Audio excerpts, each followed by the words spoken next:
நாட்டு மருந்து கடையில புதினா உப்பு, ஓம உப்புலாம் கிடைக்கும். தைலம் செய்யறதுக்காக பயன்படுத்துவாங்க. நான் வந்து இன்னைக்கு கருவேப்பிலை உப்ப பத்தி தாங்க சொல்லப் போறேன். இந்த கருவேப்பிலை வந்து நெறைய பேர் வீட்ல சாப்பிடுறப்போ இந்த குழம்பு, பொரியல்ல இருக்கிறத எடுத்து ஒதுக்கி வச்சுருவாங்க. எங்க வீட்லயும் இதே நிலைமை தாங்க. ஆனா கருவேப்பிலையில நெறைய சத்துக்கள் இருக்கு.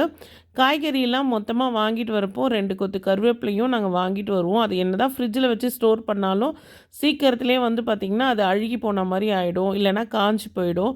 ஸோ இதெல்லாம் தவிர்க்கிறதுக்கு நான் கருவேப்பிலை வாங்கிட்டு வந்ததுமே, அத நல்லா அலசி நிழல்ல வந்து காலையிலேயே வந்து பார்த்திங்கன்னா, காய வச்சுருவேன். அது ஈவினிங்குள்ள அதில இருக்க தண்ணி எல்லாமே வடிஞ்சு ட்ரை ஆயிடும். அதுக்கப்புறம் ஒரு நான்ஸ்டிக் பேன்ல வந்து சிம்மில வச்சு நான் ஒரு 10 நிமிஷம் போல அத வந்து நம்ம வறுத்து எடுத்தா, அது உள்ள இருக்கிற அந்த ஈரப்பதம்லாம் போயிடுங்க. அதுக்கப்புறம் நம்ம கையில எடுத்து இப்படி உடைச்சு விட்டா, நல்லா பொறு பொறுன்னு நமக்கு வந்து உடைஞ்சு வரும்.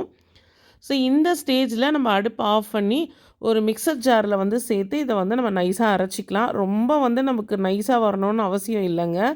கொஞ்சம் கொர கொரப்பா இருந்தாலே போதுமானதா இருக்கும். ஸோ இத வந்து பார்த்தீங்கன்னா, நான் இப்போ இந்த புல்லட் ஜார்ல தாங்க போடப் போறேன். இது பார்க்கறதுக்கு தான் இது ஃபுல்லா இருக்கு. பட் அரைச்சோம்னாக்கா கொஞ்சமா தான் வரும். ஒரு 2 ஸ்பூன், 3 ஸ்பூன் அந்த அளவுக்கு தாங்க இந்த பொடி வரும்.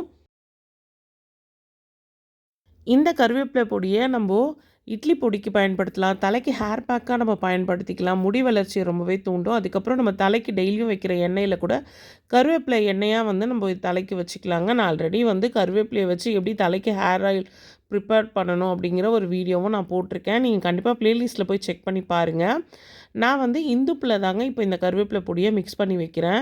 நல்ல வாசமா இருக்கு இந்த உப்பு. இதில உப்புல கலந்துட்டதுனால, நம்ம வந்து சாம்பார், ரசம், மோர் இது எல்லாத்துலயும் நம்ம போடலாம். நல்லா வாசமா சூப்பரா இருக்கும். கண்டிப்பா நீங்களும் ட்ரை பண்ணி பாருங்க. ட்ரை பண்ணி பார்த்துட்டு எப்படி இருந்துச்சுன்னு மறக்காம கமெண்ட் பண்ணுங்க.